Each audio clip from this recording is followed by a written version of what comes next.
In your arms you receive us when our time in this world is completed.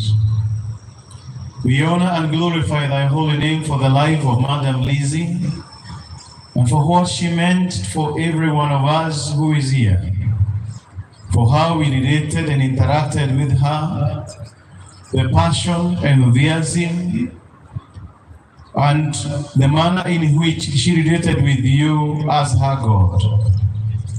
As we gather on this ground, a place where we interacted and related with her, a place where she spoke to our hearts, challenged and critiqued our minds, we invite your continued presence, that even now she is in your everlasting arms, that our thoughts and our minds will reflect on what she spoke and what she meant to us, even as in sorrow we continue, Heavenly Father, to agonize over what it means for us, for her not to be in our midst, even though she is in your presence. We want to thank you for those who have traveled from far, for those who are following this memorial service from far, for those desirous to be with us on Tuesday as we inter her remains. Holy Father, speak to us and raise in us a conviction and an awareness in which we shall honor and glorify thy holy name. We want to thank you for each and every one of us, for what we do and learn, and even for the purposes that Jehovah God Almighty we discern is of us, even as you reveal yourself to us in ways in which are untold to any human being. May what no eye has seen, no ear has heard, remain our take even as we remember our sister, our mother, and our founder. Be in our midst in this service, even as we praise and honor thy holy name. For this we ask through Christ our Lord. Amen. Amen.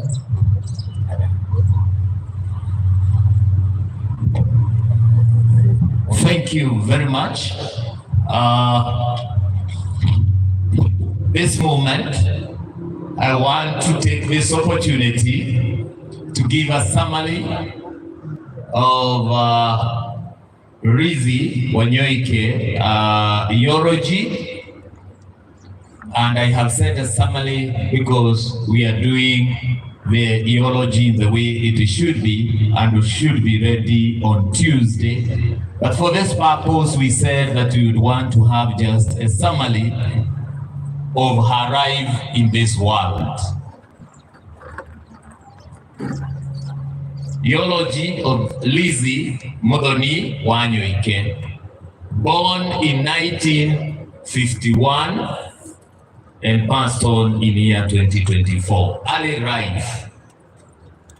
Ladies and gentlemen, family, friends, and esteemed guests, we gather here today to celebrate the remarkable life of Lizzy Wanyoike, a woman whose impact on the lives of many has left an indelible mark.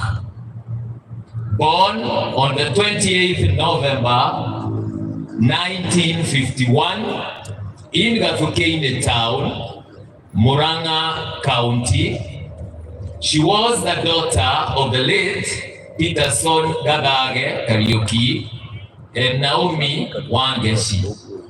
Lizzy was the sixth child in a family of 10 siblings. Surrounded by the love and support of her brothers and sisters, John Gadage, the late Eudias Wangari, the late Fresia Joki, Jones Joroge, Sylvia Wabui, David Mugambi, Samuel Mainge, Rachel Wagikuyo, and Joseph Kirau. Education. Lizzy's journey began at Gakukeine Primary School, where she laid the foundation for a lifetime learning. Her academic prowess led her to Kahuhia Girls High School and later Nakuru High School, shaping her into a woman of knowledge and resilience. Her pursuit of higher education continued at Kenyatta College, the present-day Kenyatta University, where she studied education, honoring her skills and embracing the opportunities that would shape her future. Family. Lizzy was the wife of the late Josephat Boro wa Wanyoike, and Lizzy is a mother to Anthony Boro and Susan Wairigo Wanyoike, Stella Wanjiro and Lawrence Joroge, Elik Karaoke and Melody Wanjiro. She is a mother-in-law to Anne Wanjiro, David Boro, and Peter Getao. She is adopting grandmother to Ayana Wanjiro, Shana Muthoni, Ivan Boro, Jonathan Gige, Sidney Bolo, Shaza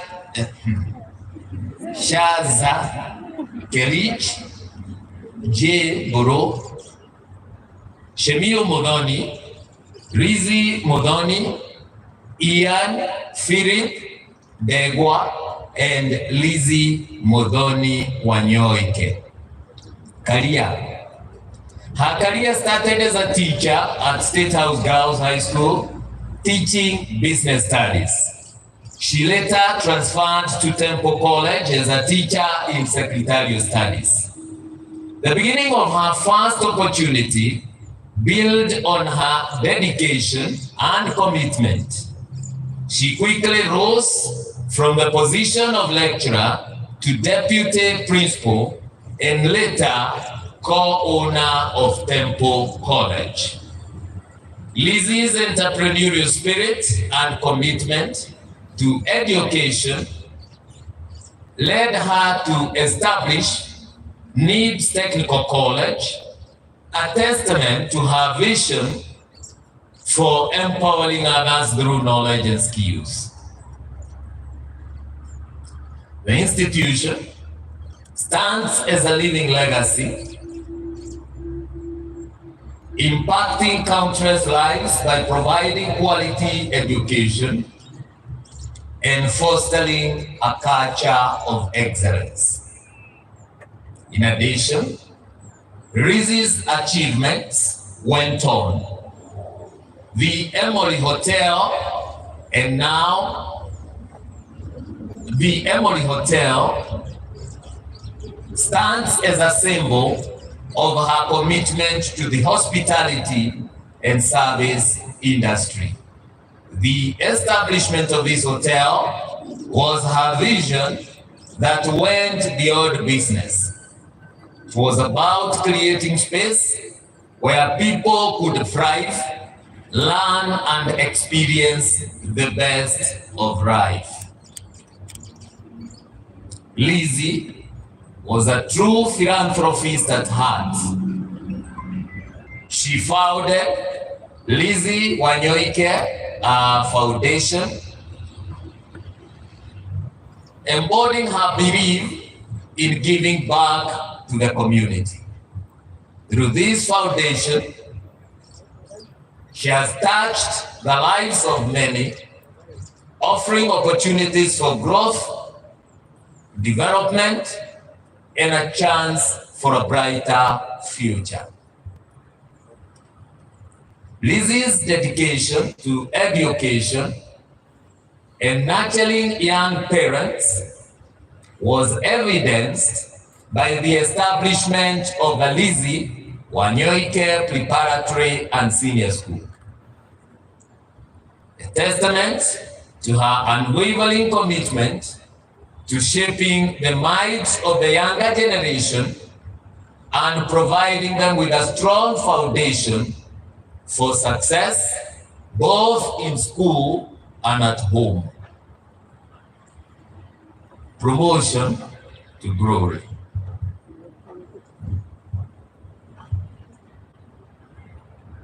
Three years ago, Lizzy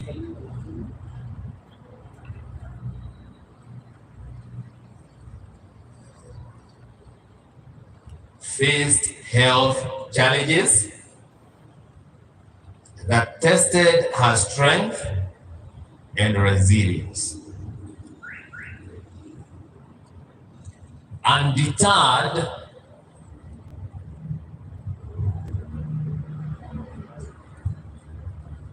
she sought treatment in Kenya, India, and the United States, displaying incredible courage throughout her journey. On January 14th, 2024, Lizzy took her well-deserved rest,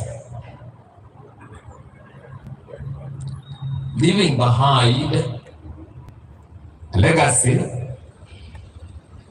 that will continue to inspire generations to come. As we reflect on Lizzy's life, let us remember her as a woman of vision, compassion, and determination.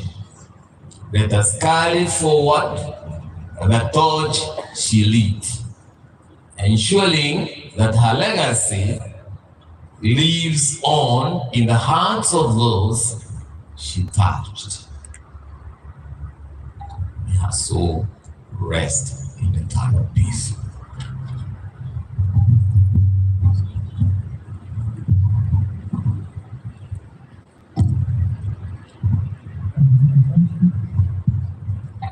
Kwa dakika chache ningeomba tulivu kwa ajili ya maisha ya Daktari Lizzy Madame Wanyoike.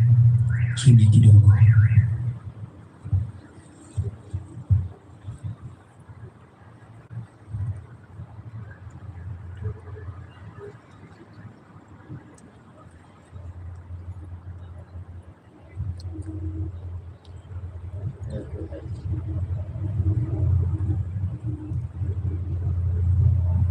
Asanteni. Basi mabibi na mabwana, ningependa kukaribisha tena kwenye ibada hii kwa ajili ya Daktari Lizzy Madame Wanyoike na familia yake ambao wako hapa nasi. Kwa nafasi hii ningeomba nitoe nafasi hii kwa ajili ya nyimbo na habari, jumbe fupi fupi kwa ajili ya Daktari Lizzy Wanyoike, na ningependa msafara huu uongozwe na kwaya ya Nibs College kwa mwendo wa haraka haraka. Kwa hivyo Nibs College, tafadhali wimbo wenu. Ningependa mtumie muda mfupi sana kwa ajili ya watu ambao wameketi chini ya jua wasije wakaungua sana. Nibs Choir itafuata na wahadhiri wa chuo hiki cha Lizzy cha Nibs Technical College. Lecturers, tafadhali jipangeni muweze kuingia baada ya wanafunzi hawa wanaongoza kwaya.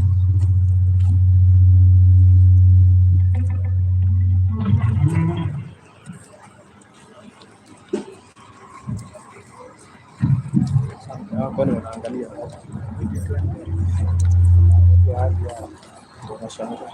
enda na hii pale hivi.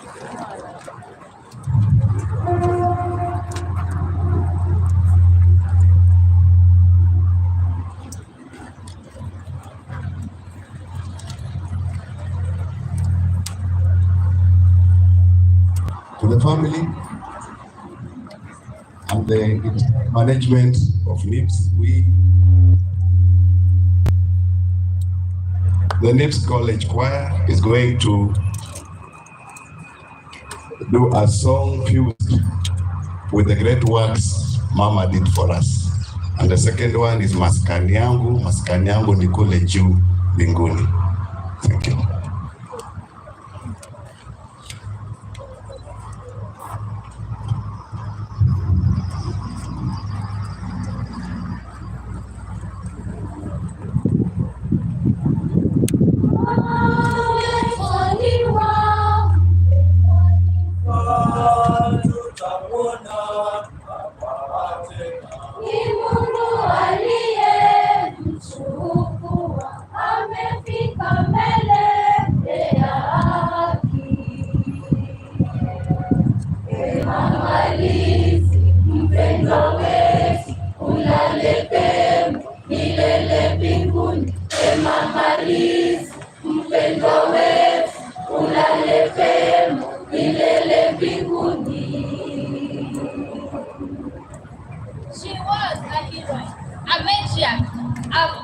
She was a heroine, a matriarch, a beacon of light. She wore ambition like a crown, an entrepreneur with goals and renown.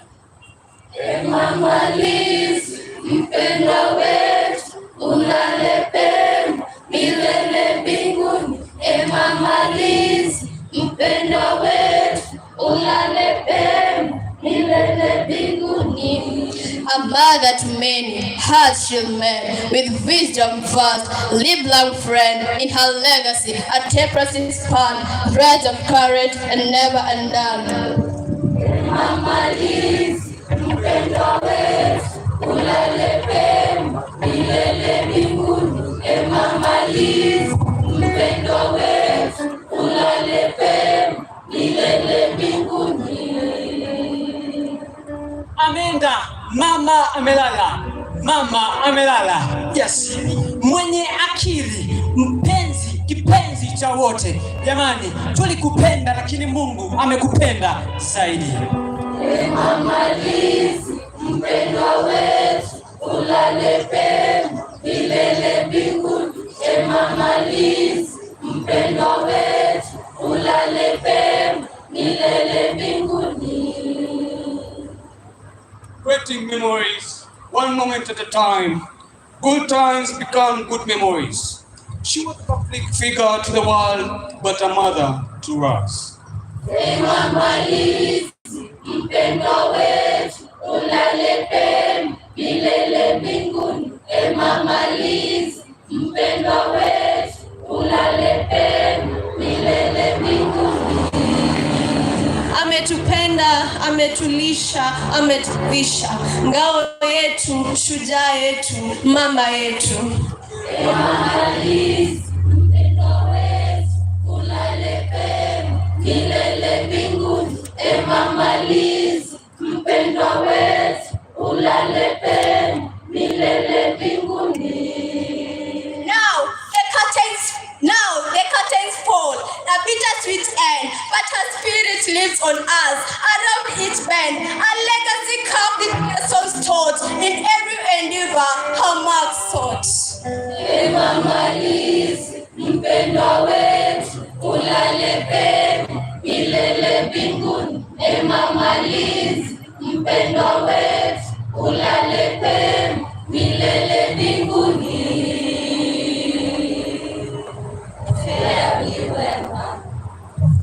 Tafadhali tuwapongeze kwa makofi mazuri. Asanteni, asanteni kwaya.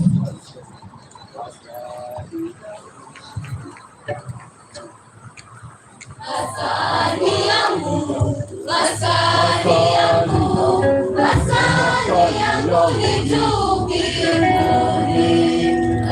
Maskani yangu, maskani yangu, maskani yangu ni juu mbinguni. Yesu alikopa, alisema kuwa makao. Maskani yangu, maskani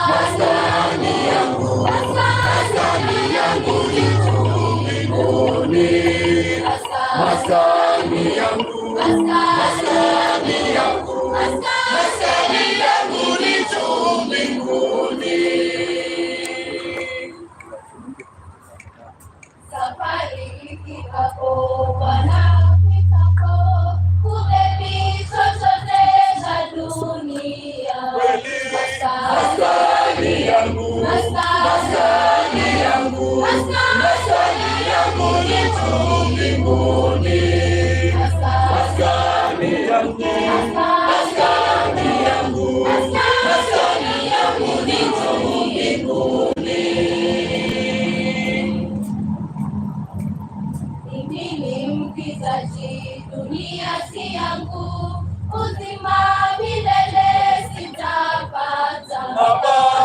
Maskani yangu, maskani yangu, maskani yangu ni juu mbinguni. Maskani yangu, maskani yangu, maskani yangu ni juu mbinguni. Mapambo ya dunia na ajabu zake ni mfano ulioko mbinguni. Maskani yangu, maskani yangu, maskani yangu ni juu mbinguni. Maskani yangu, maskani yangu, maskani yangu ni juu mbinguni.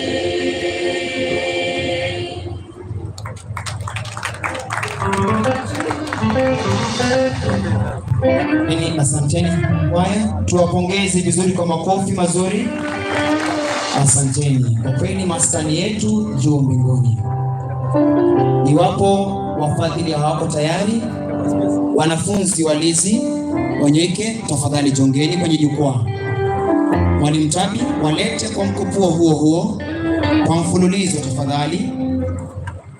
Asante sana. Wanafunzi wanaojongea, mabibi na mabwana, ni wanafunzi wa shule ya Lizz Wanyoike Preparatory Senior School, shule ambayo ilianzishwa mwaka 2021 na mama yetu Lizz Wanyoike. Alianza shule hii kwa mtazamo na moyo wa kuwatengeneza watoto kutoka umri mdogo mpaka wakomae, ndoto yake ikiwa kuwaona wakiwa watu wazima walio na akili timamu na akili nzuri zilizo na uwezo wa kufikiria na kutenda mambo makubwa hata zaidi ya haya ambayo yeye mwenyewe ameyatenda. Wanafunzi hawa ni wa kiwango cha chini cha chekechea, wakiongozwa na mwalimu wao Bi Tabi. Wanakuja kumomboleza mama yao, wengi wao walimuita Shosh.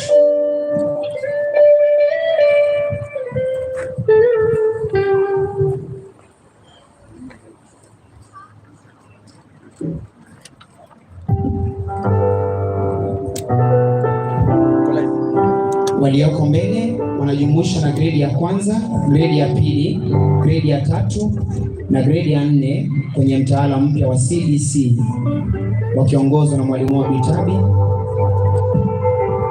Bi Jane, Bi Ann, Bi Purity na Bi Felicitas. Karibuni Bi Tabi.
Asante, asante. Nixon tafadhali.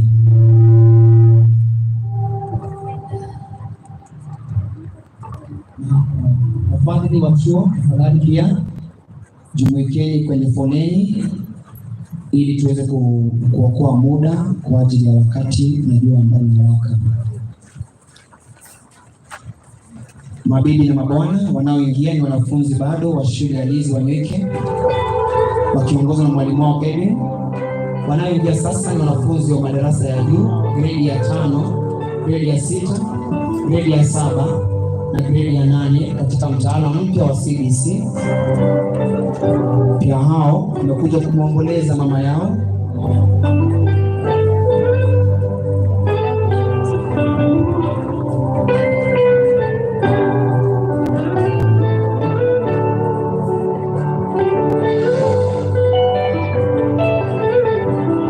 Baadhi yao wamekuwa shule ya Lizz Wanyoike tangu mwanzo. Waliweza kujiunga na shule hiyo tarehe 11 mwezi wa Januari mwaka 2021, ambapo ndio siku rasmi shule ya Lizz Wanyoike Preparatory School ilianza, na waliweza kupokelewa kwa mikono mizuri ya mama yetu ambaye amepumzika katika heri njema ya Baba.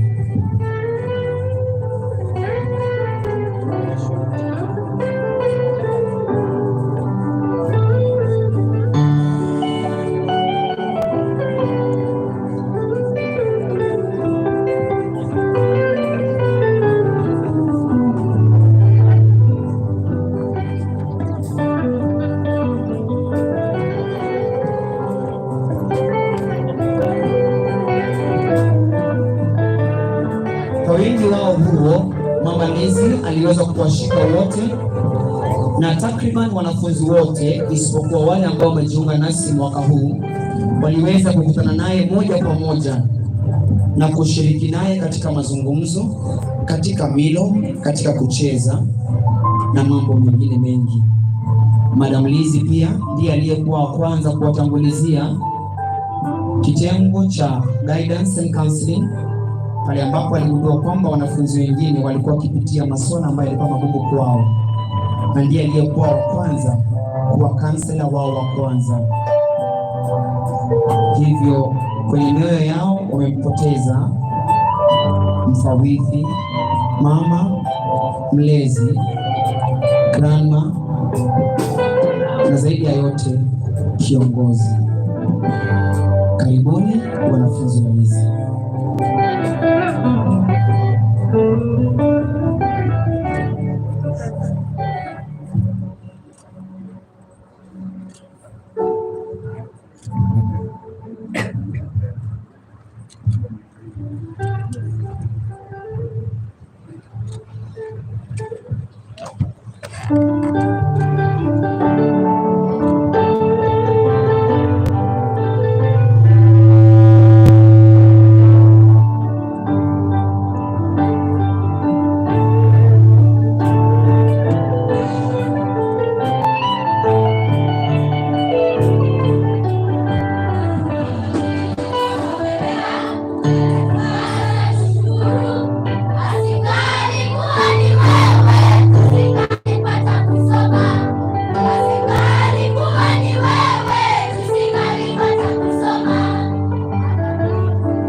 Tupigie makofi tafadhali.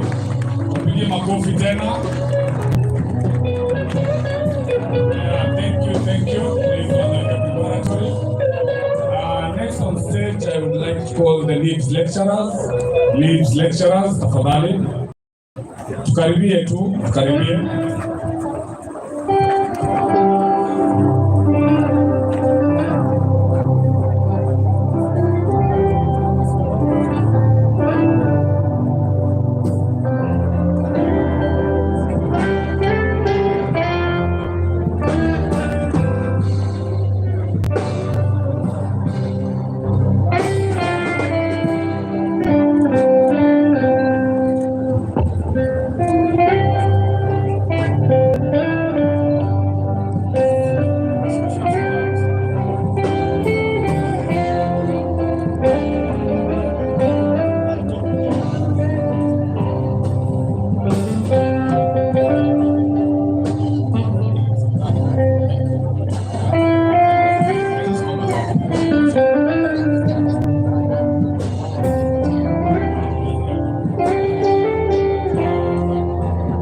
Yes, in front of you is the Lizz staff, the lecturers. We are ready to present a song to celebrate our mother, and I hope that we will be blessed, all of us. Welcome.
mashaka tawaza wana wewe Malia basi kutaka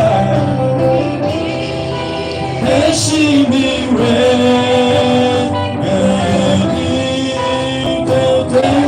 mashaka tawaza wanawe pamoja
Thank you very much.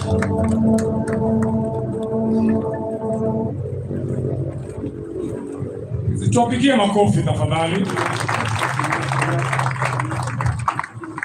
Asanteni.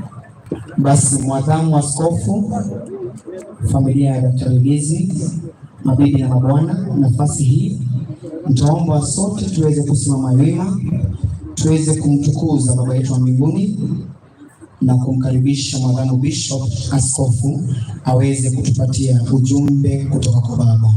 Basi mabibi na mabwana, naomba tusimame wima nikiwaalika waimbaji kwa mkupuo huo huo.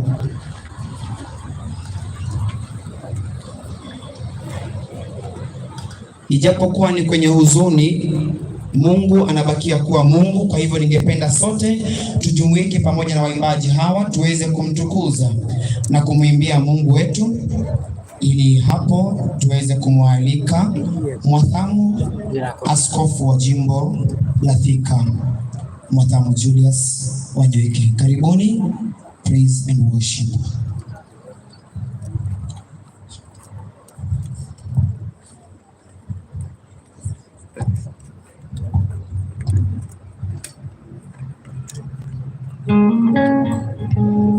Nawe kama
please be seated so that we can do the reading for the day, which is taken from the second letter of Paul to Timothy, chapter 2, beginning to read from verse 1.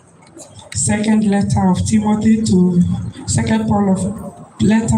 to Timothy, chapter 2, beginning to read from verse 1.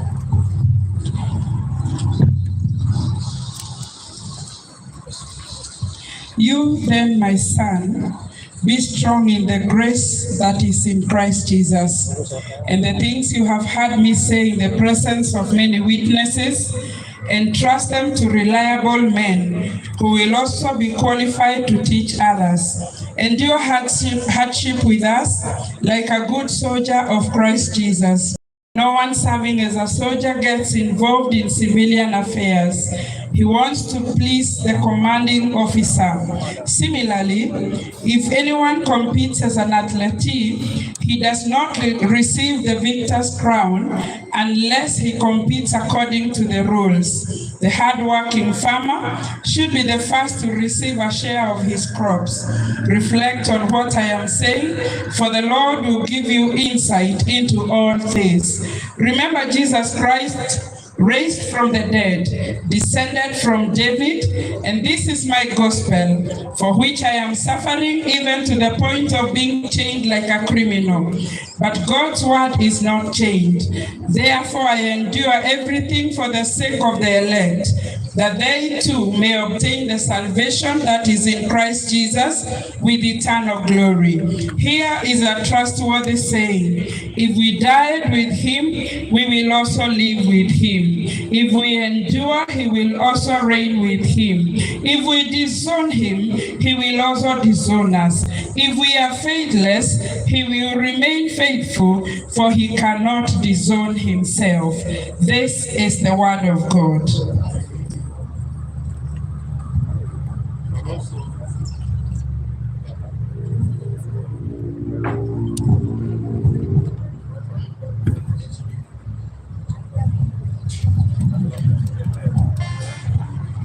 We'll also read from the book of our prophet Isaiah, chapter number 49, from verse 8. Thus says the Lord, in a time of favor I have answered you. On a day of salvation I have helped you.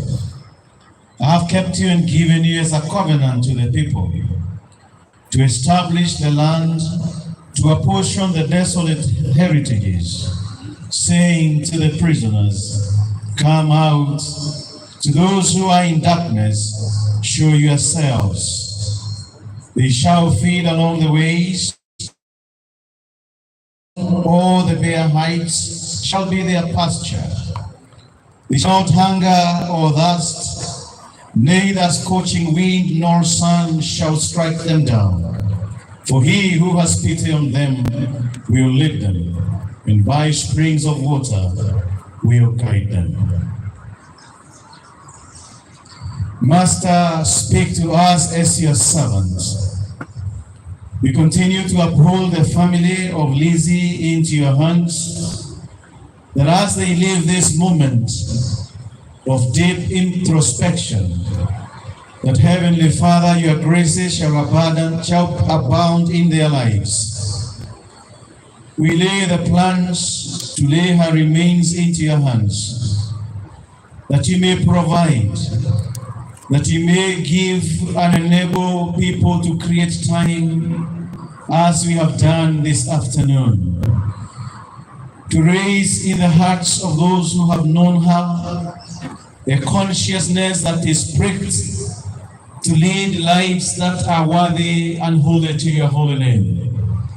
And for us who are gathered here this afternoon, as the faculty, as students and learners, as parents and friends, we seek that you shall speak to us in ways in which shall honor and glorify thy holy name.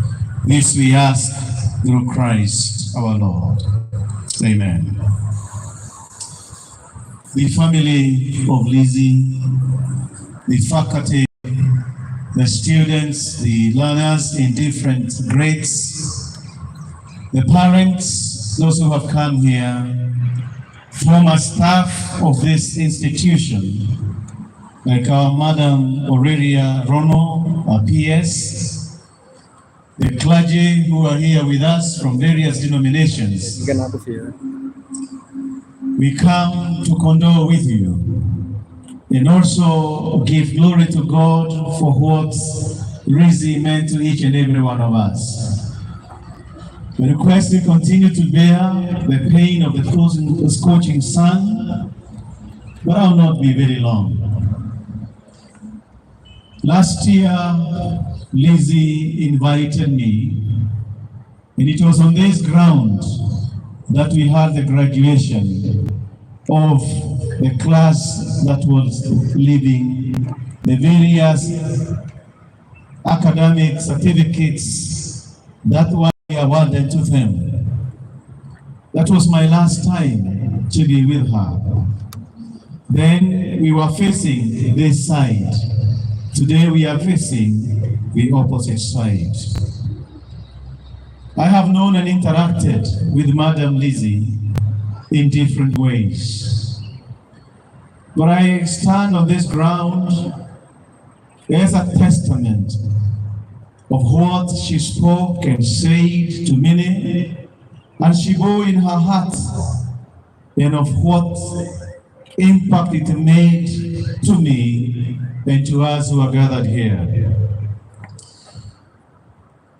The words of Prophet Isaiah, them that are in the hands of the Lord, they shall not hunger, nor thirst, neither scorching wind nor sun shall strike them down. For he who has pity on them will lead them. This is a profound text as we remember Madame Lizzy. I will share a few thoughts using the passage of Scripture in second letter of Paul to Timothy in chapter 1 and in chapter 2, even as I speak as she is in our midst, and as we reflect as she is in our midst. Madame Lizzy knew majority of us. The parents who are here brought their sons and their daughters, and in one way or another, she knew our lives and how such our lives can be. And I say this to you, even as I say to myself, we need to rekindle the gift of God that is in us, as she saw in us, and as the Lord would reveal unto her that it could come out to be as we carry out in learning through the various courses in our lives. There is a need for you and me to reconsider the gifting of God and what skill that we are taking, what it can impact in the lives of those who be around us, rekindling the gift of God that is in us. Be it from a member of the faculty, or be it from a student taking a course in journalism. Yesterday we had Honorable Karungo Wadangwa, who was once a staff in this institution. The passion and the manner in which he carried out his own work as a member of the faculty. This afternoon we are equally joined by Madame Aurelia Rono and others who are here, in whom Madame Lizzy saw a gift that could impact in one way or another. I call upon you to consider rekindling the gift that is in you, as she saw in us and desired that we may perfect our skill in life. La pili, ni vyema kutoaibika kwa karama tuliyo nayo na namna tunavyoiendelesha katika maisha yetu, tukiwa walimu, tukiwa wanafunzi au tukiwa wazazi. There is no need for you to be ashamed of the gifting of God. And Paul would tell Timothy, do not be ashamed then of the testimony about our Lord or of me, his prisoner, but join me in suffering for the gospel, relying on the power of God. Hamna haja yako kuaibika. Ni taaluma gani utakayoiendelesha au ni yapi umeyasoma katika maisha yako, bali ni vyema na ni dhahiri kuwa shujaa shupafu tunapoendelea yale ambayo tunayafahamu ni kipawa na karama ya Mungu katika maisha yangu. Na sio tu kwa sababu sisi ni dijitali kwa vipawa tunavyoweza kutumia, bali kwa kutegemea nguvu na uwezo wa Mungu katika maisha yetu. We should not be ashamed of who we are and what is in us. Madame Lizzy was passionate. She was thrift to that which she saw and she believed, and was never ashamed to passionately speak, admonish, counsel, rebuke, and even encourage where necessary. It is how we rely on the power of God that the gifting in us can take root and create impact in our own lives. May we never, ever be ashamed of who we are or where we have passed through. We need to forget the past, over the challenges that we encounter, and walk in the power of God so that we can be able to accomplish that which the Lord has laid in our hearts. Thirdly, we need to hold on unto what we have already received and gotten in the manner of teaching or the instruction that we have received in our lives. Paul, writing to Timothy in the second chapter, in chapter 1, hold on to the standards of sound teaching that you have heard from me, in faith and love that are in Christ Jesus. Kuna mengi ambayo Madame Lizzy aliweza kutueleza. Sasa letu tunapokumbuka maisha yake, ni vyema kushikilia ya chuo katika maisha na matendo yetu. So it is how we lead our character. It is how we relate with one another in the networking.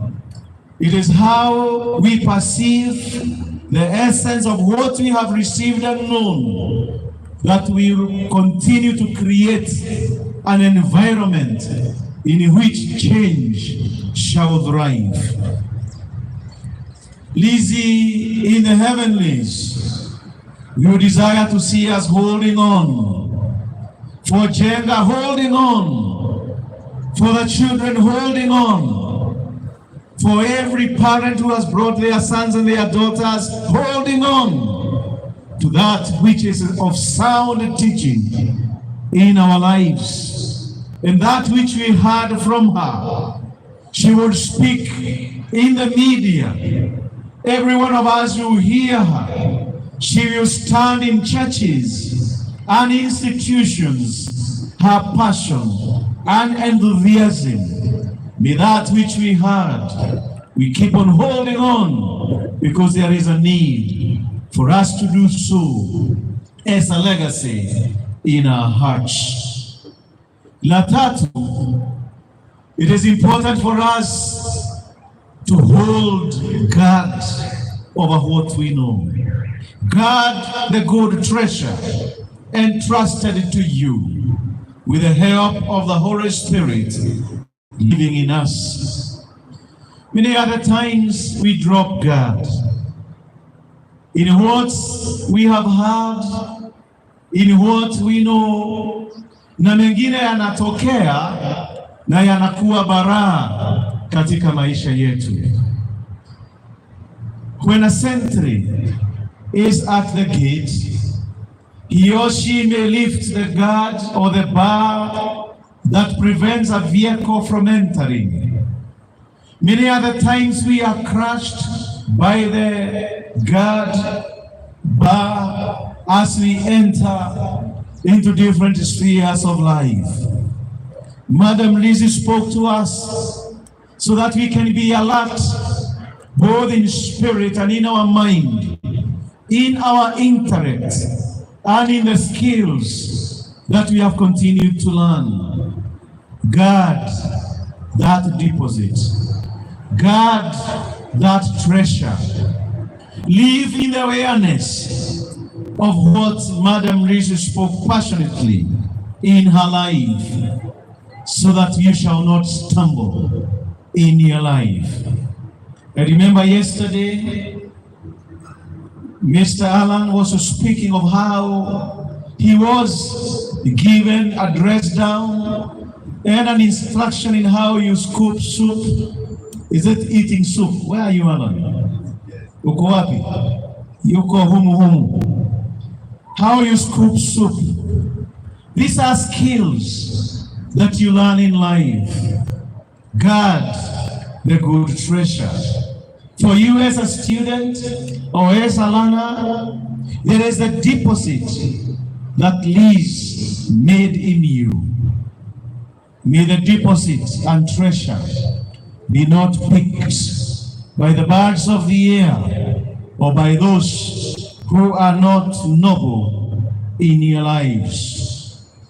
And as she looks at us from the heavenlies, there is need for you and me to be strong in the grace that is in Christ Jesus. Kuna mengi ya kutuvunja moyo, ni katika matendo, ni katika maneno, ni katika kupelekwa na kuelezwa. Ni kwa mengi tunaweza kumchukiza Mungu katika maisha yetu. May Lizz from the heavenlies see us as strong in the grace that comes from the Lord in what we do and who we are.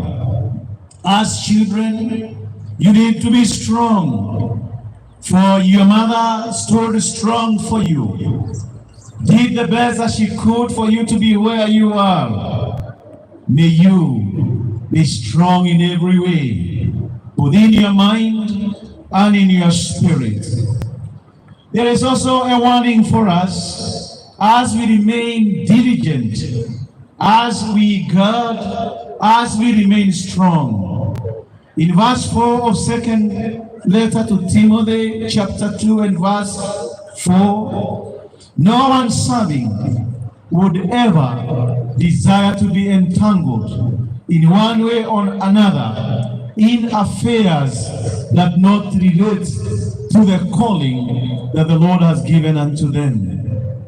May we safeguard our ways, so that we shall not be entangled with that which can make us fall down. Madame Lizzy spoke. She was in our midst to ensure that we stand tall in life, to ensure that we become connected, to ensure that we are reconnected in ways in which are noble in our lives. Yes, I do remember her forgiving spirit and how she will be able to reabsorb her stuff even when it wasn't in the best challenging situations that she would ever desire such a staff all a student is in. No one serving will ever be entangled. As she looks at us from the heavens, may she a people who are able to follow the ways of the Lord hearing the voice of the Lord from the right and from the left is saying, this is the way, walk ye in it. May we continue to serve, being steadfast in the manner that she has always spoken to us in our lives. And when we are tested, Paul gives Timothy the example of a farmer and the example of an athlete, the patience and the endurance that is in the farmer and in an athlete. It is up to you and me to gain courage and strength so that we shall be victorious. Yes, in her low moments, physically and spiritually, and even financially, she never allowed herself to be pulled down by that which was around her. It is the example of a farmer, the example of an athlete, how a farmer harvests a rich crop, and how an athlete is crowned after remaining competitive, that Madame Lizzy would always succeed in whatever she did. Let us think of what she said, even as we read in verse 7 of 2 Timothy chapter 2. Think over what I say, for the Lord will give you understanding in all things. May the spirit of Madame Lizzy see us as men and women who are deeply reflecting over what we hear, saying around us and done around us. May we gain understanding over what is around us. The psalmist would say, help me to number my days. Help me to have a heart of understanding. This is what is imperative for us as we treasure her life and remember her in the ways that we can this afternoon. It is the manner that we take note of what she said. It is the manner in which we can see her piercing eye looking at us, that we can gain understanding over the times that we are in.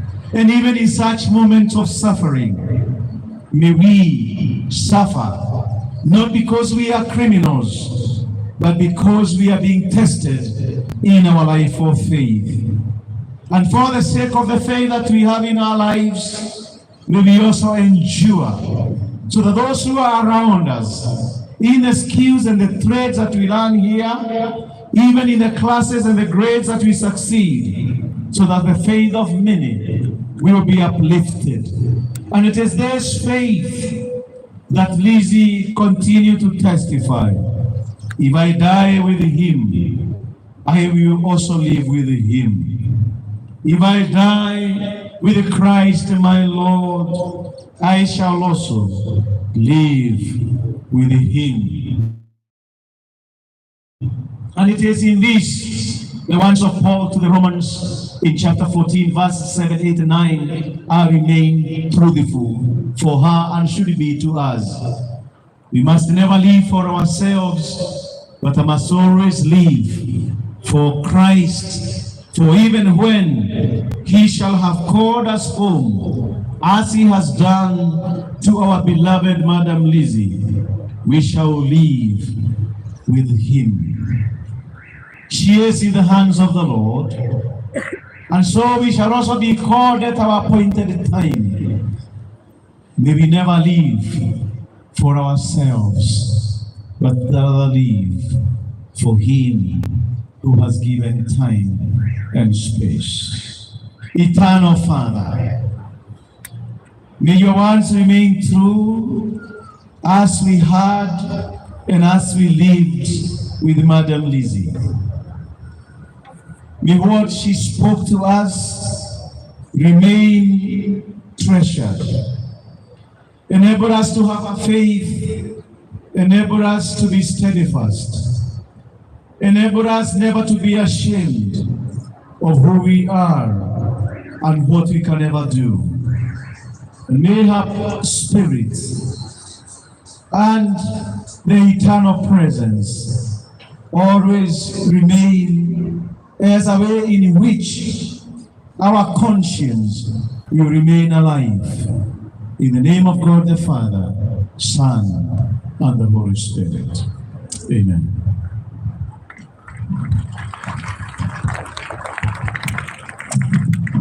It is well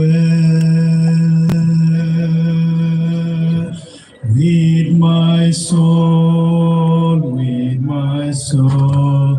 It is well, it is well with my soul. It is well with our souls. It is well, it is well with our souls. Thank you so much, our Lord Bishop, for that encouraging message that you have given to us, and especially to Anthony and the siblings, the brothers and sisters of the late Lizz, the Nibs fraternity and Lizz Wanyoike Preparatory, and to all of us who have come to celebrate the life of this great woman who has touched our lives in one way or the other. On behalf of the church, all of you, we bring our heartfelt condolences. Lord Bishop, before I give the mic back to the MC allow me to do the introduction of the clergy, so that once I give you the mic, then you'll be able to run throughout. Is that okay? Thank you so much, MC. And before then, the Bishop will pray for the family, then we will continue with the rest of the service. May I request all the pastors who are around us to stand. If you are a pastor, you are seated in the congregation, please would you stand? Do we have pastors in the congregation? Yes, just to stand. Let's appreciate all these pastors who have come to mourn together with us. We indeed appreciate your coming and being together. Thank you. Take your seats. Allow me to introduce Pastor Elizabeth from Deliverance Umoja. Just wave the congregation. Thank you. Let's appreciate her for coming. They have a history with Madame Lizzy from Temple College. That is the relationship that Elizabeth has with Madame Lizzy from Temple College, and they have remained friends up to date. Thank you so much, Elizabeth, for coming. We have Reverend Daniel Burrow from AIPCA Roino, a former student of NIPS. So NIPS, this is your colleague. He's a former student, and he is now a clergy serving with AIPCA based in Loiro. An applause for him, please. Thank you so much. We have Reverend Gatoma from St. Mark's Westlands. Let's welcome him with an applause. Thank you so much, Reverend, for coming. We have Reverend Pat. Rupert, Reverend Rupert, also from St. Mark's Westlands. Let's appreciate him for coming. Thank you. Then we have Reverend Captain Frank, who is the Bishop's chaplain. Let's appreciate him. Thank you. We have Reverend Salome Kimani, a parent at Lizz Preparatory and a clergy, serving in St. Michael and All Angels Roino. Thank you so much. And my name is Joseph. I minister with the Anglican Church. I am just a neighbor here at the back. I minister at St. Paul's Mukoyoine at the Anglican Church, where we all of you are glad to have all of you. And on behalf of St. Paul's Mukoyoine, we bring our heartfelt condolences. Without much ado, I want to invite the Bishop to do the prayers for the family as we continue with the rest of the program. Kabla hatuja waombea familia, ningependa kumwalika mwalimu akaweze kutuongoza na wimbo. Sijui kama unafahamu Ninataka kuingia. Ninataka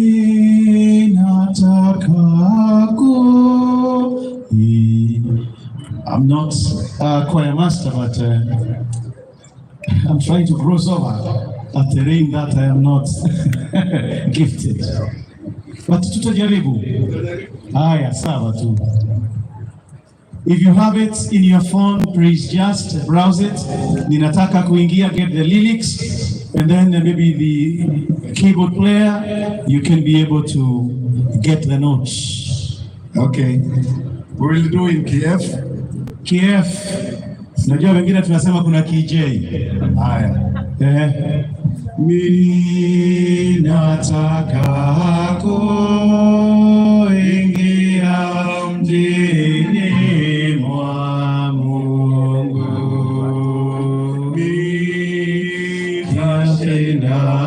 Nitashindani pamoja mwendo nimike. Nikishikana shida, nikichoka njiani, Yesu nani yambia uningoje.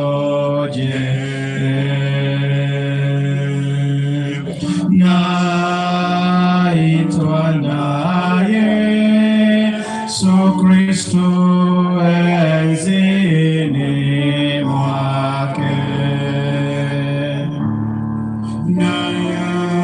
nayakimbia kukawia hakuna ila. Wote wachelewao hawatapata taji. Mimi sitaki kingine ila uzima.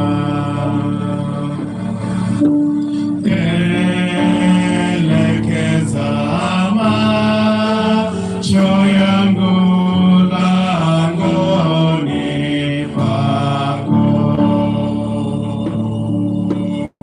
Nipe nguvu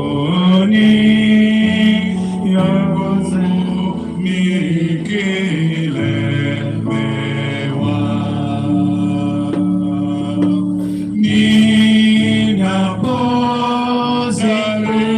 Ninapojaribiwa,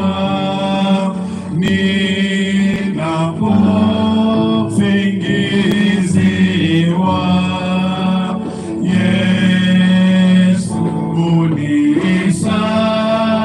unisaidie nisikuache.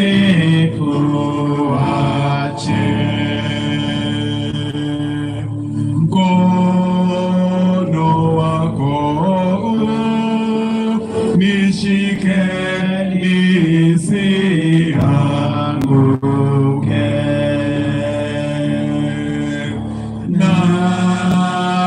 Najiona kuwa mnyonge, nguvu kwako. Neno lako Yesu linanipa uzima. Nikifika nitaimba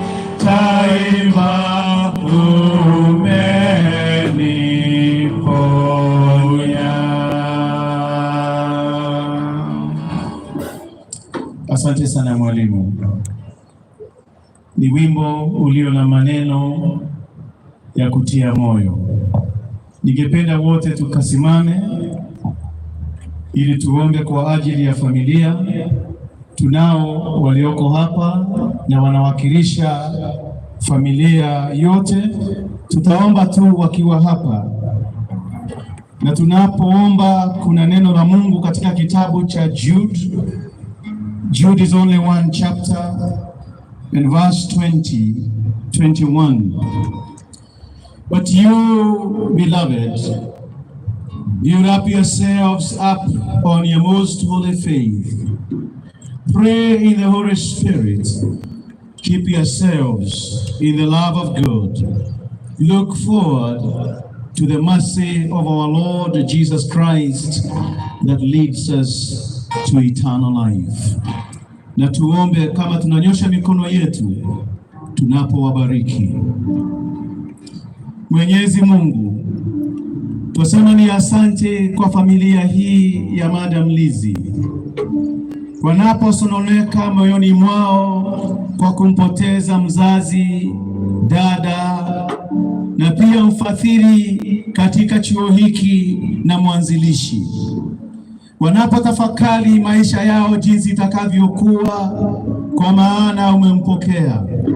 Bwana, twaomba neema yako na baraka yako ikatua katika maisha yao, ili mawazo yasije kuwa yanawazomba, bali kwa wema na baraka zako waone neema na baraka yako ikiwajia. Tuomba Bwana, wakaone mkono wako wa kulia ukiwa katika maisha yao, ukiwahimiza kuzingatia hatua kila kuchapo, ili neema yako na baraka yako idhihirike wanapofanyika kwa kazi yoyote watakayoiendelesha. Twaomba Bwana, kwa chochote wanachokihitaji, hakuna watakalo au watakachokikosa kutoka kwa kiti chako cha enzi. Twaomba kwa ajili ya mawazo yao, twaomba kwa ajili ya kazi na huduma, twaomba kwa ajili watakayoyataka kuyahusisha na kuyahusika katika yote watakayoyatenda, ili Bwana wema wako na baraka zako zikawa pamoja nao. Twaombea uwezo katika mawazo, twaombea kuwepo kwa kila dakika na sekunde watakapohitajika katika miradi na katika ufadhili na kazi zote ambazo mjakazi wako na mhudumu Lizzy alizozifanya. Heavenly Father, may your eternal presence gladden their hearts. May the joy that comes in trusting in you be evident. Heavenly Father, may your graces that they so require be present in their lives. And even as they continue to prepare and ensure that which they so desire to be visible over what is interpreted in their hearts, Heavenly Father, enable them to do it for your own glory. We bless this Lizz's family and the works she did in this institution and in their lives. We bless the tutors, those in the administration, those in practicals, those who are students in various skills and in various courses. We bless those in this Wanyoike Preparatory, and we commend them into your hands, that they may always see you in their midst. In the name of God the Father, God the Son, and God the Holy Spirit. Amen. Na tuketi. Tutaendelea katika ratiba au jinsi tutakavyoeleza. Before we take our seats, let's stand once again. We sing My Sin When Peace Like a River. That's only the first stanza as we transit. Tusimame tafadhali. Madame Lizzy never got tired, so praise team, you can lead us in the first stanza. When peace like a river attendeth my way, when sorrows like sea billows roll, whatever my Lord thou hast taught me to say, it is well, it is well with my soul, it is well with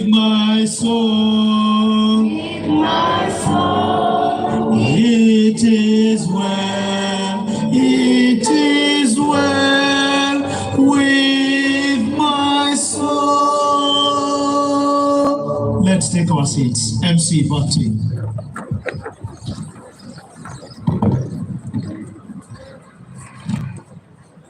Asante sana Mwadhamu Askofu, familia ya Daktari Lizzy Wanyoike, wafadhili wote, wanafunzi wote, pamoja na wazazi na wageni waalikwa, akiwemo PS Aurelia Rono.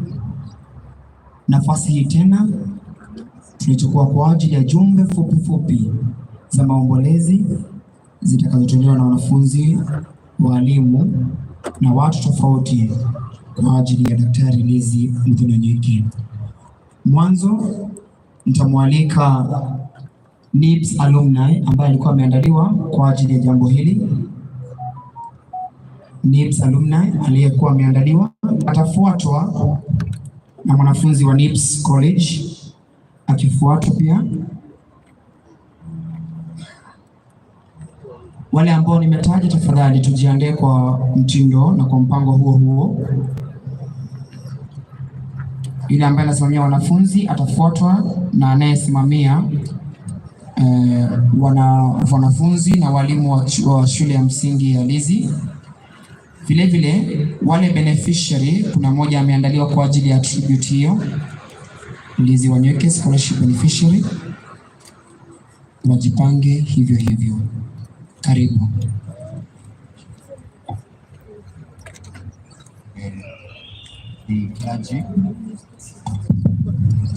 The clergy, family and friends, members of staff, parents, alumni present, students and learners, ladies and gentlemen, good afternoon.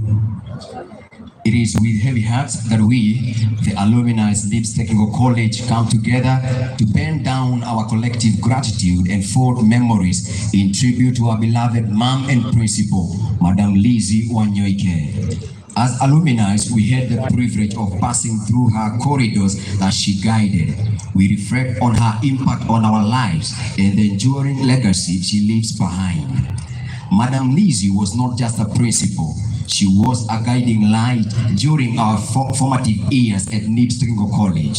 Her leadership was marked by a rare blend of firmness and compassion, creating an environment that encouraged both academic excellence and personal growth. Madame Lizzy's personal touch set her apart. She offered words of encouragement during challenging times and celebrated our achievement as if they were her own. Her impromptu meetings were not just administrative sessions, but expression of her genuine care and concern for each student's well-being. Madame Lizzy's influence did not end on the graduation day. As alumni, we carried her teaching into our diverse path, finding strength in the resilience she instilled and drawing on the wisdom she imparted during those impromptu counseling sessions. Her impact transcended the school walls, echoing in our professional and personal life. We fondly remember the open door of Madame Lizzy's office, the warmth in her smile, and the unwavering support that made Lizz Technical College feel like a second home. Her legacy lives on the comradeship she nurtured among us, creating bonds that withstand the test of time. As we say our final goodbyes to Madame Lizzy, we do so with hearts full of gratitude. Her leadership, mentorship, and unwavering dedication have left an indelible mark on each of us. In the tapestry of Lizz Technical College alumni, Madame Lizzy's influence remains an enduring thread, weaving through the fabric of our collective memories. To Madame Lizzy Wanyoike, our mom, mentor, guide, and principal, we, the alumni of Lizz Technical College, have crowned you the passionate mother of wisdom. You are seen as a wise and caring mother, and we express our deepest appreciation and heartfelt thanks.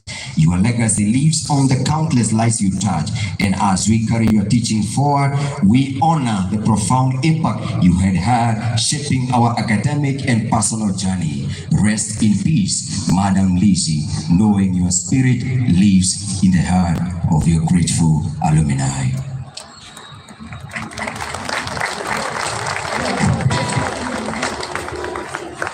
So thank you very much. This time I would just like to request all NIBS alumni to stand up. NIBS alumni, kama unajua wewe ulisomea NIBS na ulimaliza, kindly just stand up. NIBS alumni, stand up, tafadhali. Tupige makofi, tafadhali, yes. Have a seat, thank you, have a seat. Next I will call upon NIBS student, NIBS current student who had a tribute. NIBS current student. George, where are you?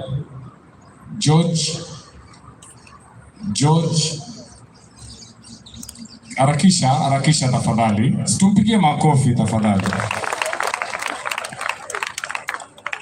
And then next will be followed by Lizzy Wanyoike, scholarship beneficiary, because mnajua mama alikuwa ameshikilia watoto wengi kimasomo. So next will be Lizzy Wanyoike, scholarship beneficiary. Karibu. Weka ni weka uru nowe weka ineliza rekire wega nikidwothe twi haha wega ta wega arekire wega kuri we areka wega kuri nie George Gordon. She loved to stay with young people. She loved to see success of young people. She loved to help young people. Lizzy did not love lazy young people. Alipenda tu kuwaita, anawaongeleshea. Today I'm giving out this tribute spoken word piece because Lizz always was giving us pieces of advice. Thank you, Mom.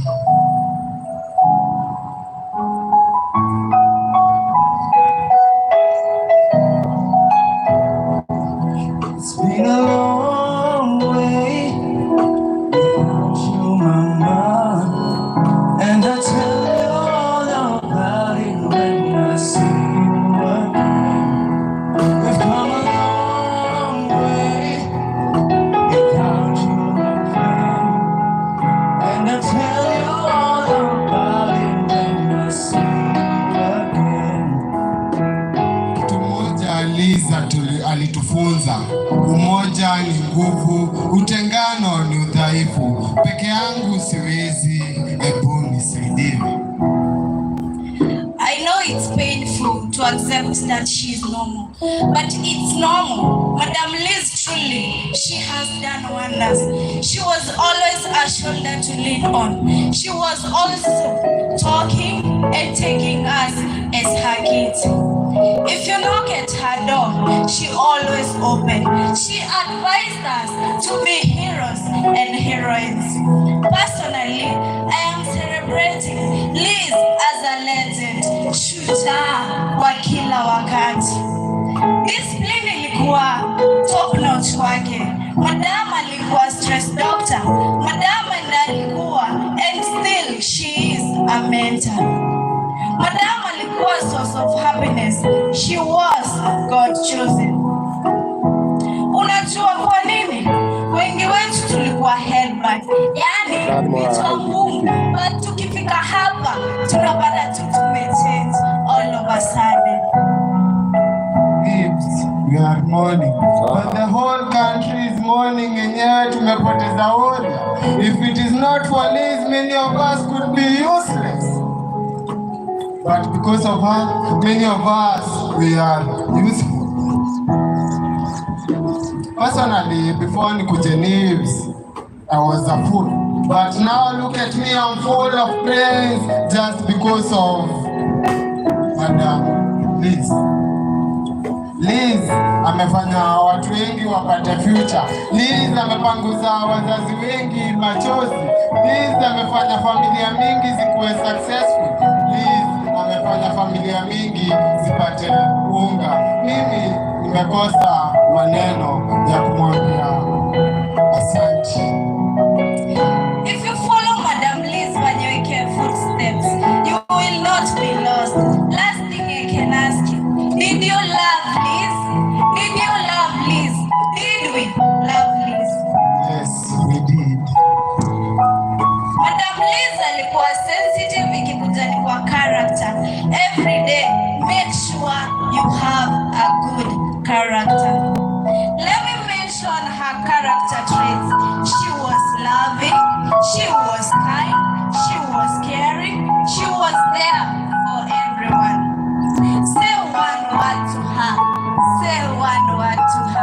She was a teacher.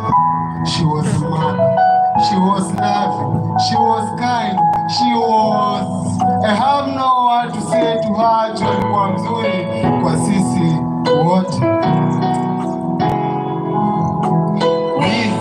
We loved you. But God has loved you more till we meet again. Kitu ya mwisho naweza kumbuka kwa mom alitupostia.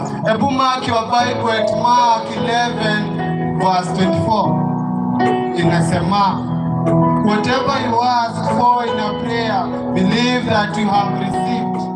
Mimi leo prayer hizi ni graduate na milango zangu zifunguke. Hakuachia hapo, akasema, may God answer all you have prayed for. Alafu akatuishi have a wonderful Sunday. Hizo ndizo maneno zake za mwisho. Kuna watu walipita hiyo post, kuna watu wali blue tick, kuna watu wali green tick. Lakini sai, make sure ume like to I like what she have done to us. Let us be upstanding and sing this song one more time to her. Just from your heart, you can just sing this song. Let us sing this song to her.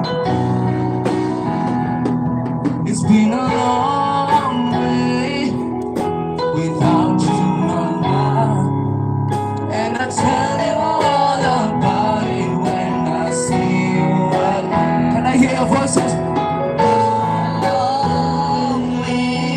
Without you, my friend, and I tell you all about it when I see you. It's been a long way, it's been a long way without you, my friend, and I tell you all about it when I see you. One more time, it's been a long way, it's been a long without you, mama, without you, mama. And I tell you all about it when I see you. Mama, it's been a long way, it's been a long way without you. And I tell you, Lord, and I tell you all about it when I see you. Oh, oh, oh, oh.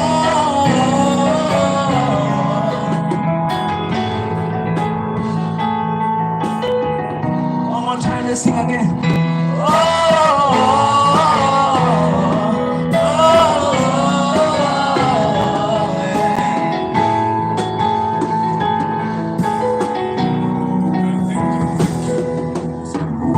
That was our Stawad. My name is Sarah Karaoke. Thank you very much. Tuwapigie makofi tafadhali. Tuwapigie makofi tena. So next, Lizz Wanyoike, scholarship beneficiary. Wale ambao wali benefit from the scholarship, tuharakishe tafadhali because of the interest of time.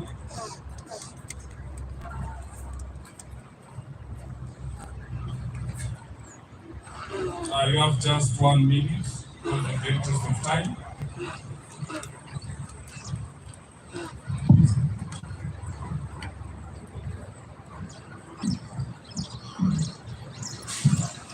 Before you are the Lizz Wanyoike beneficiaries.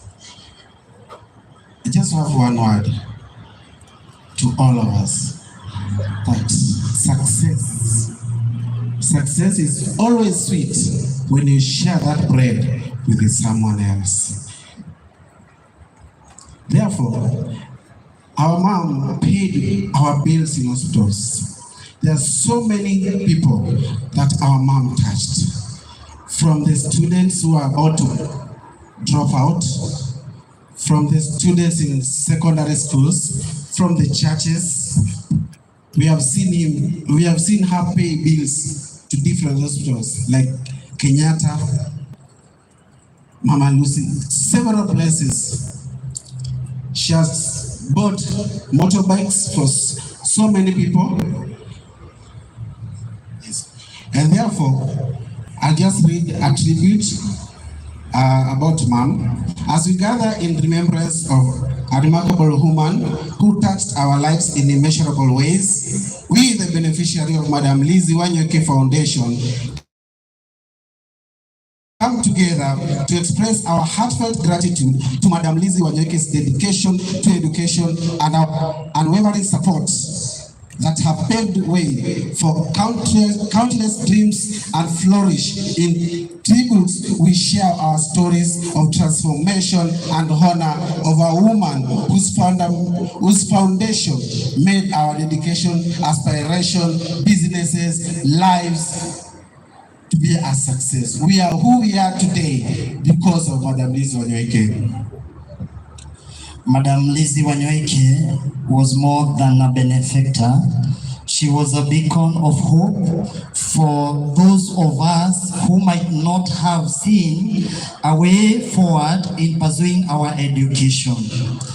Her foundation became a lighthouse, guiding us through financial challenges and ensuring that education, the key to our future, remained within reach.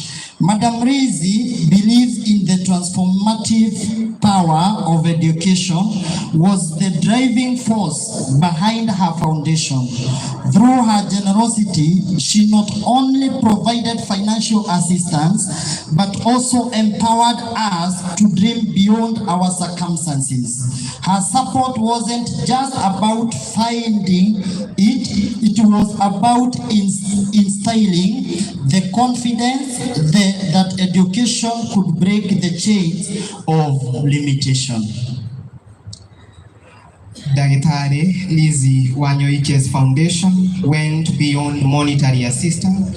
It extended a compassionate hand that lifted us during moments of doubt. Her genuine interest in our academic and personal well-being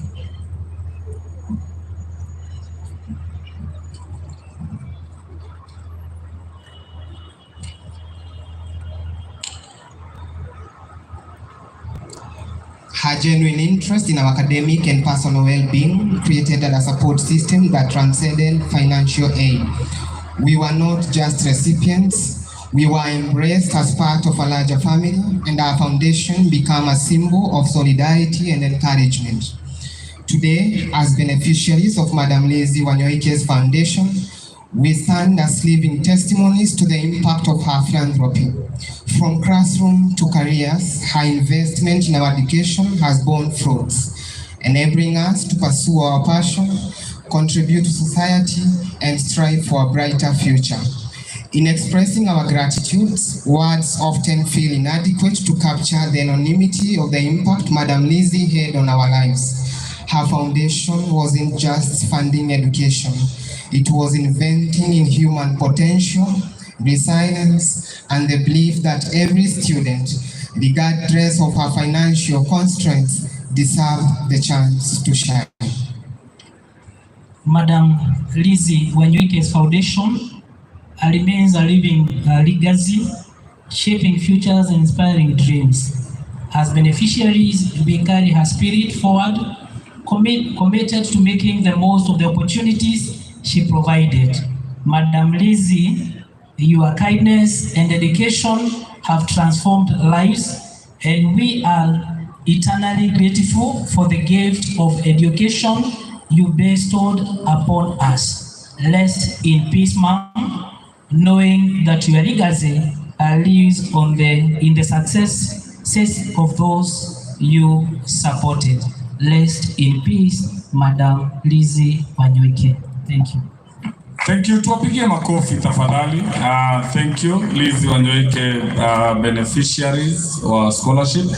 Next I'll call upon Lizzy Wanyoike Preparatory representative and the staff. Tuharakishe tafadhali. Lizzy Wanyoike Preparatory representative and staff.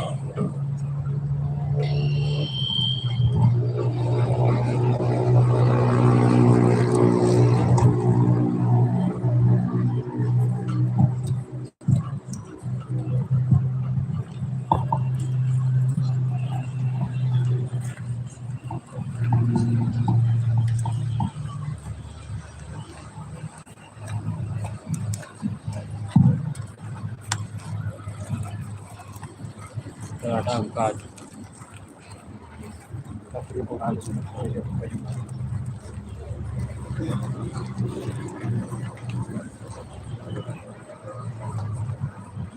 Nionapo amani kama shwari, au niona hapo shida, kwa mambo yote umenijulisha, ni salama rohoni, ni salama, ni salama,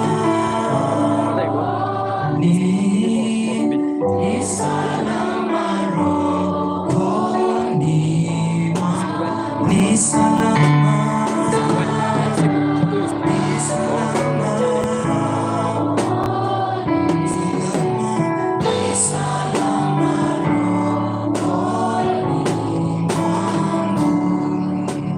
Ingawa shetani atanitesa,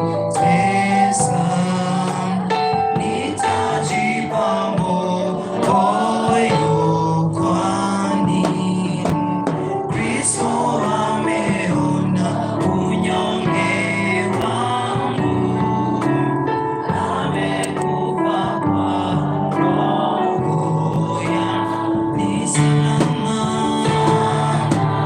ni salama, salama, ni salama rohoni mwangu. Ni salama,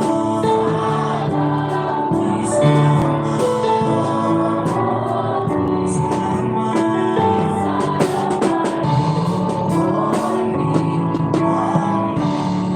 dhambi zangu na Yesu msalabani,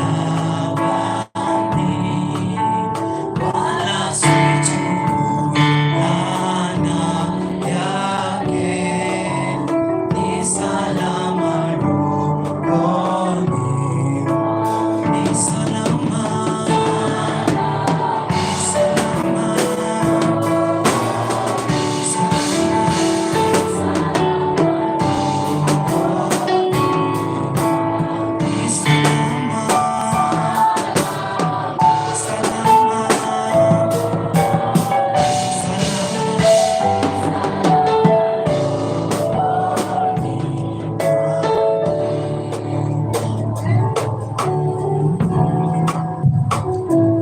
Good afternoon.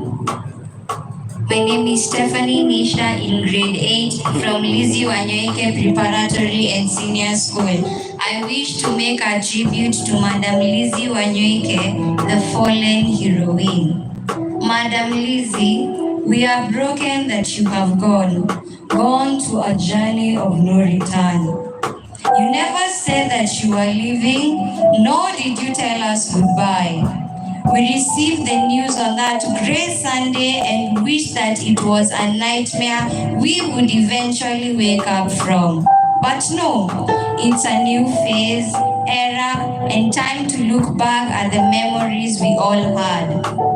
Heavens gained handsomely, a mother to all of us, a sweet grandmother to all the children, a mentor to many, a role model to the young generation, a philanthropist to the destitute, a good boss to your employees, an educator through your profound passion for education. In fact, we give you a new title, a mother of education.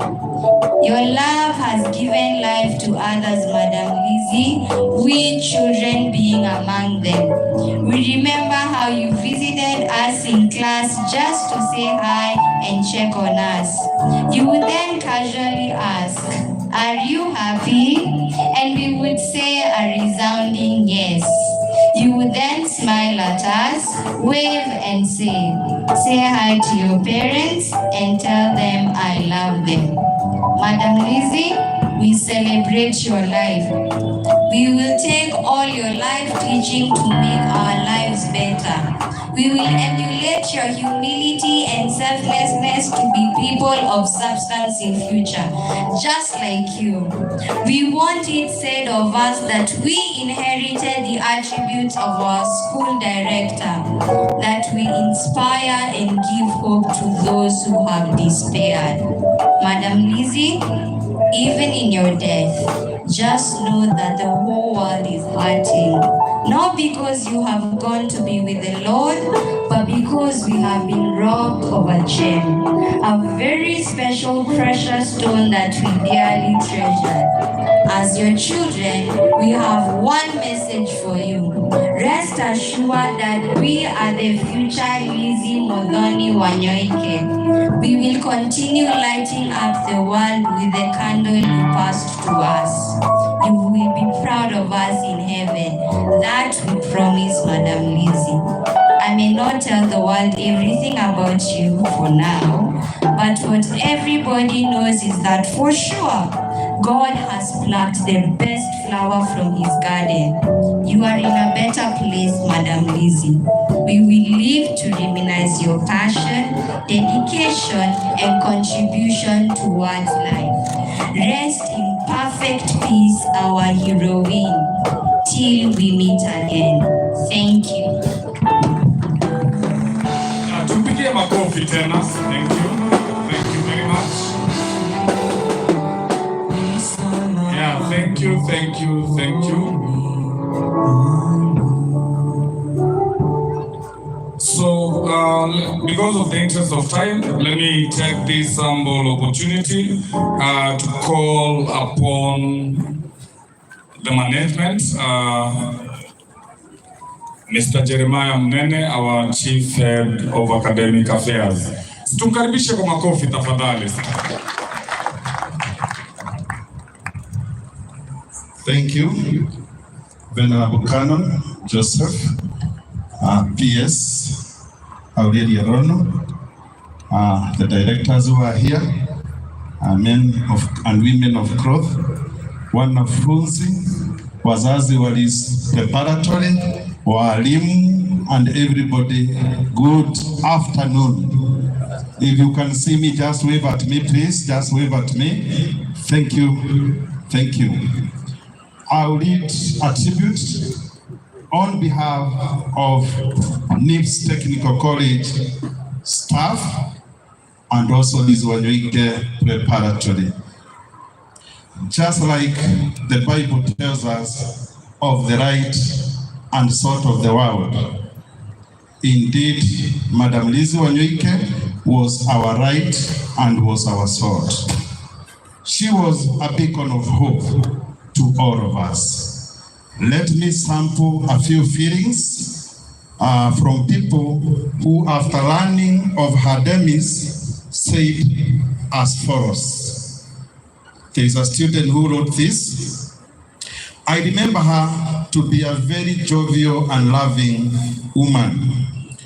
When she came to our church and I introduced myself as the head of IT in the church, she was so happy to hear that. I am a student from her college, and she said, and I will quote, "I'm so proud of you. Continue with the good work. It is never in vain."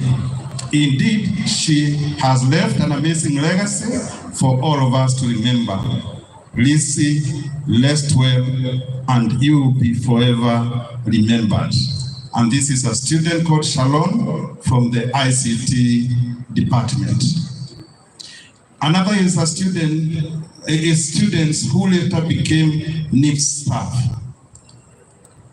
Over almost 30 students who we had trained have been employed at NIPS Technical College or Lizzy Wanyoike Preparatory. And this is what they had to say about the demise. We as NIPS alumni would like to give gratitude to our mom, Madame Lizzy, for sharing our lives, for shaping our lives through education and employment at NIPS Technical College. This is evidence she was a rewarder of hard work. Thank you for believing in us, and we promise that we will never let you down. You will forever be in our hearts. Shine on your way, sweet mom. This is somebody else who also said this.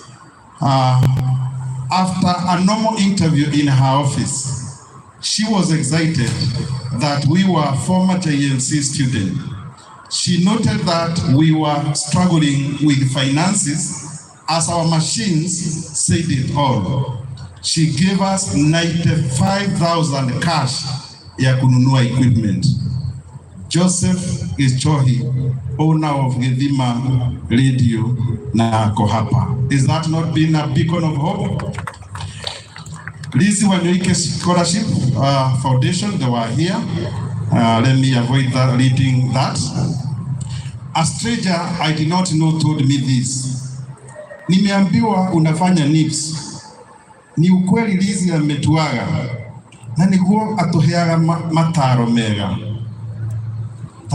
Those were the words.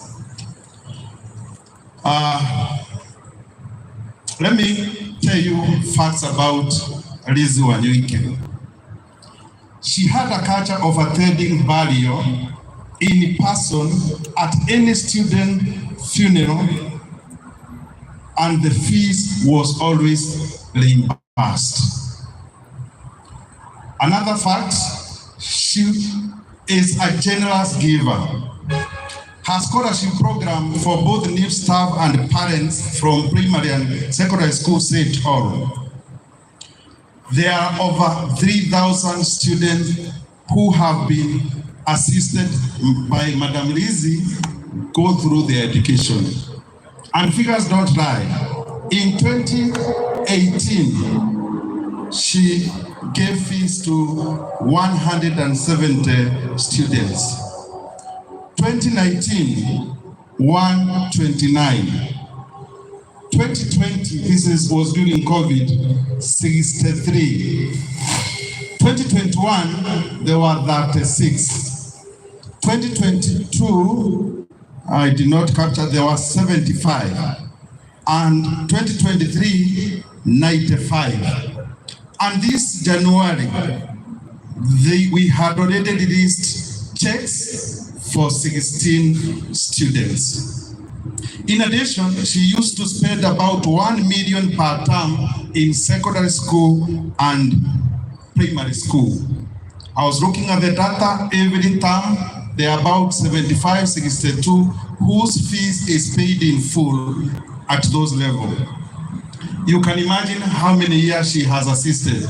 If every year it is roughly 4 million times we have been here for the last 20, even call it 10 years. That is a cool 40 million given to needy students.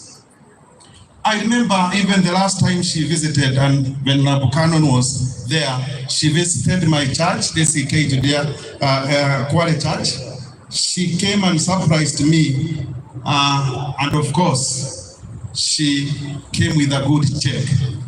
This is an indication of how good she was in giving. She had a lot of respect for staff and students. There is a day I saw her running, and I'm saying literally running, outside my office. And when I followed her, because I thought something, the time ilikuwa ya Al-Shabaab, I thought something had happened and she was evacuating herself, and I joined her just to find that she had seen somebody through her window who had fainted in the parking lot. Na akaenda akasaidiana na wengine kumuinua juu. I was almost tempted to take a photo. Nikakumbuka ni my boss, naweza poteza kazi. Ningeonyesha hiyo. I truly wanted to empower young people through an education. Through ensuring there is right facilities, there was also creation of support offices. Those attachment offices you are aware of, the guiding and counseling department are cutting across all the institutions. it is because of the need to ensure that she walked the talk, that she assists students be empowered. As I conclude, if Lizzy was here today, she would have talked about, and this I'm saying having been with her for the last 13 years, I would know she would either talk all of this or maybe one or two. And one of them, he would have talked to married men. Na anatuambianga hivi, and I'm one of them. Take care of your wife now. Otherwise, she will abandon you when you get old. She'll be leaving you, anaenda chama, anakuachia chai kwa thamos. Those are our words. And if there was a staff meeting, this is what she would tell us. Have a saving culture. Usikure mshahara yote. Another thing to exiting student, she would have said this. Don't go back to the village. Hang around and look for a job. And she would narrate her story of what made her be successful.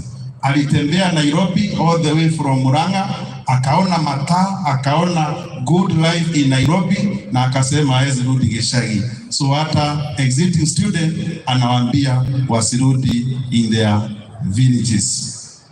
She was also very passionate about pregnancy and how young people would avoid pregnancies, and she would give the advice, and I will quote, "Your value depreciates by 50% if you get pregnant outside wedlock." Of course, she was quick to say, if you already have a baby, there is nothing to lose.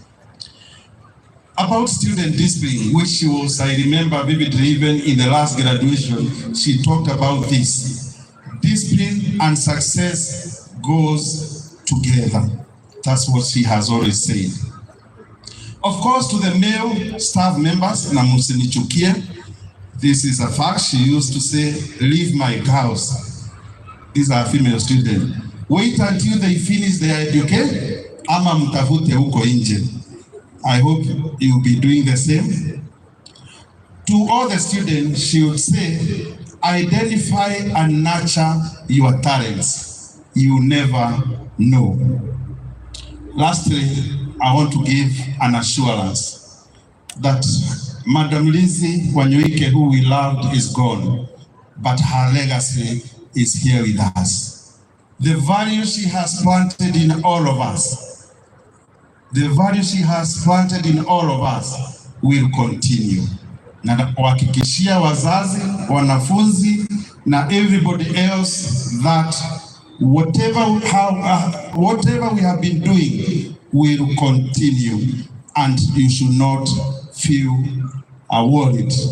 Why? Because Madame Lizzy had established very clear structures on how departments are run across all the campuses. And the directors will be talking later to the students about that assurance. Rest in peace, our mom, mentor, role model, pillar, beacon of hope, our teacher, our defender, and the love of many hearts. God keep her in eternal peace. Thank you. Leo naongea nikiwa nimenyenyekeza. Mimi leo ni mpole because my seniors are here, right from my directors. Staki ni discuss. Nikienda pande ya kanisa, Venerable Joseph is our archdeaconry ya Ruiro. So staki yaambie mchungaji wangu I be discommunicated from the church, so takuwa mpole. But more so, a person we have worked together here for a number of years, aliposikia hii maneno, amefika hapa. Na sio mwingine ni Aurelia Rono. Aurelia Rono is the PS in Parliamentary Services under the office of Honorable Musalia Mudavadi, na amekuja hapa kuleta rabirabi zake, and I hope all of us who are here will be inspired that you could be seated here today. Next time uletwe na bodyguard na gari ya nguvu yenye nimeona Madam PS. Sasa tumkaribishe Madam PS kwa makofi. Karibu Madam.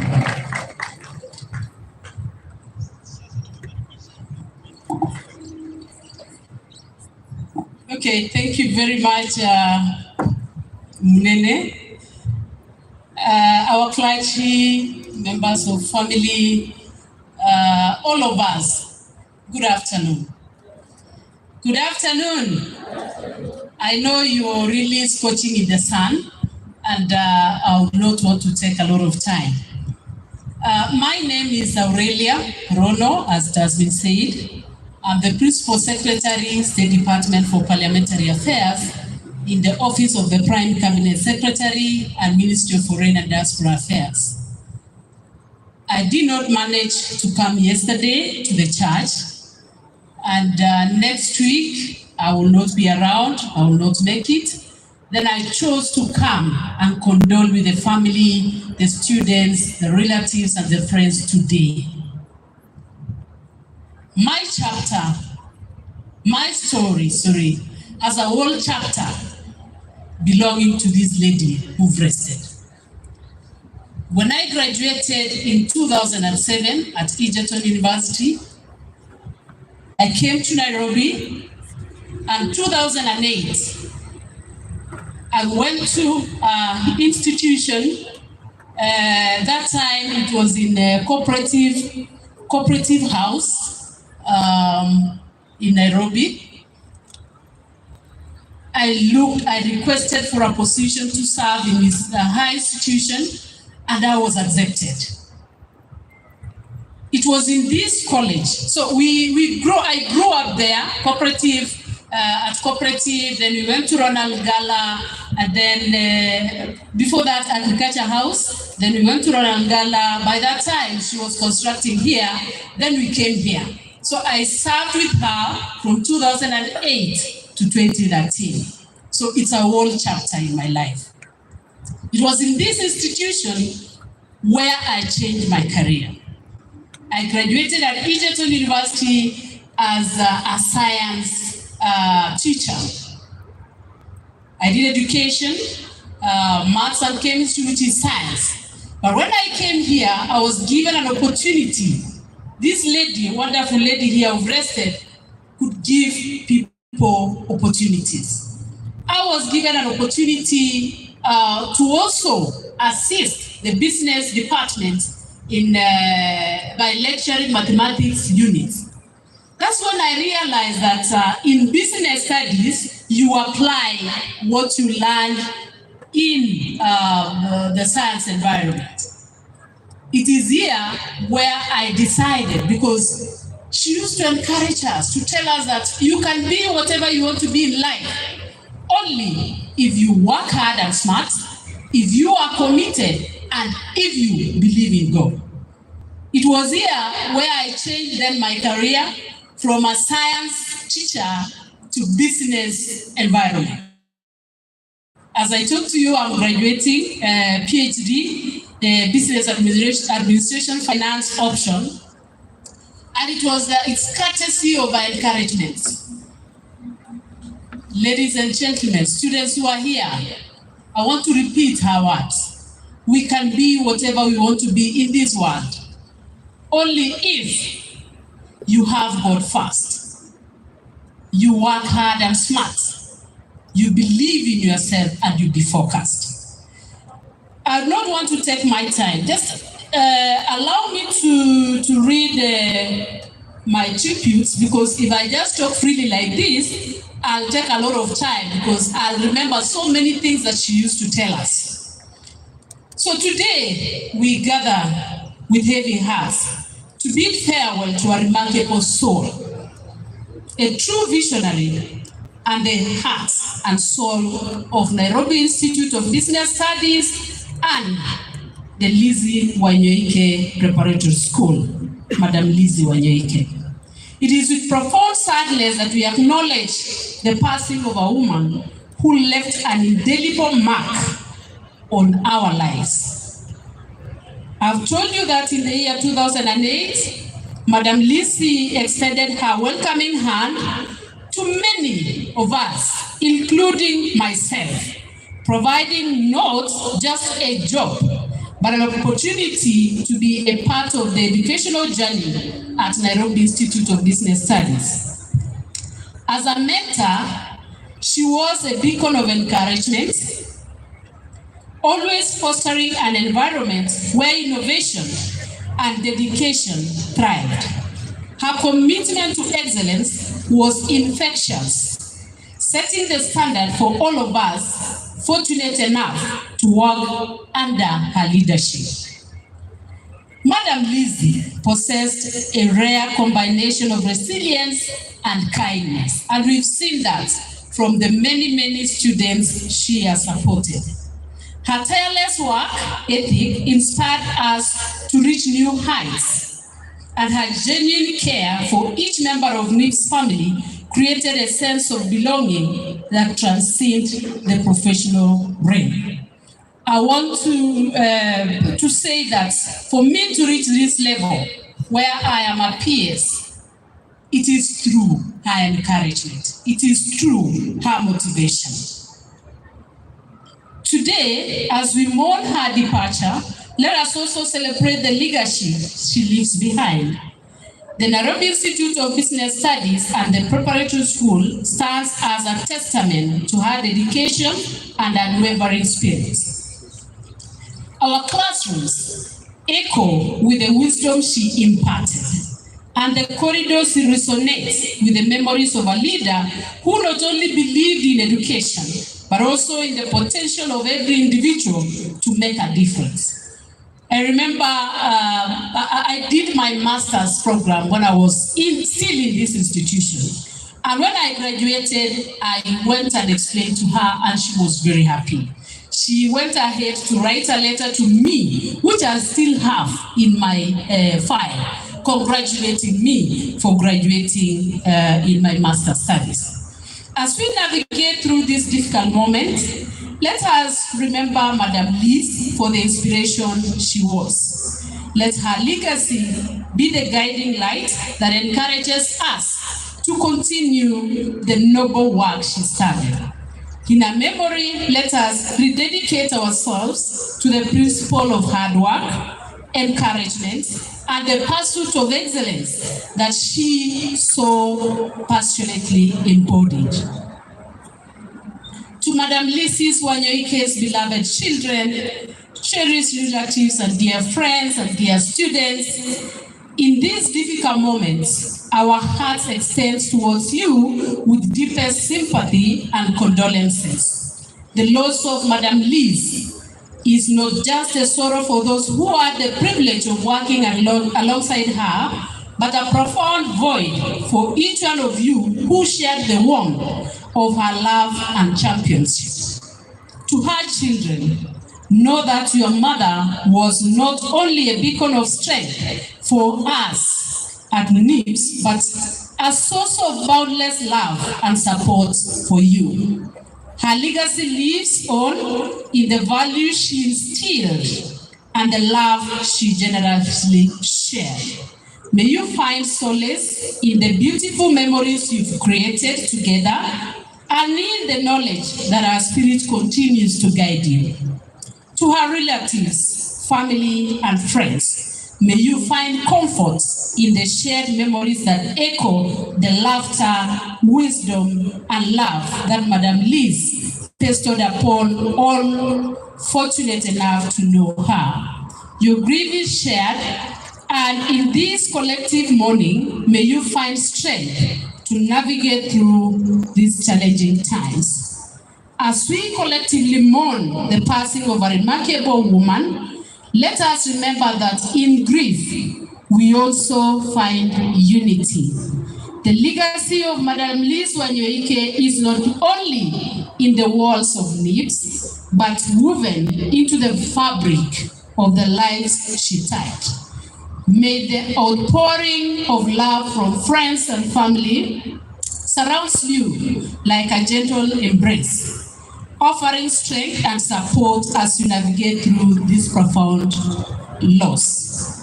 May Madame Lizz Wanyoike rest in eternal peace, knowing that the seeds of wisdom and encouragement she planted will continue to bloom in the hearts and mind of all who had the privilege of knowing her. Thank you so much, Napoleni sana.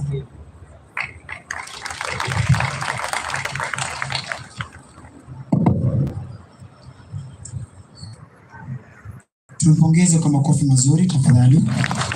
Asante sana.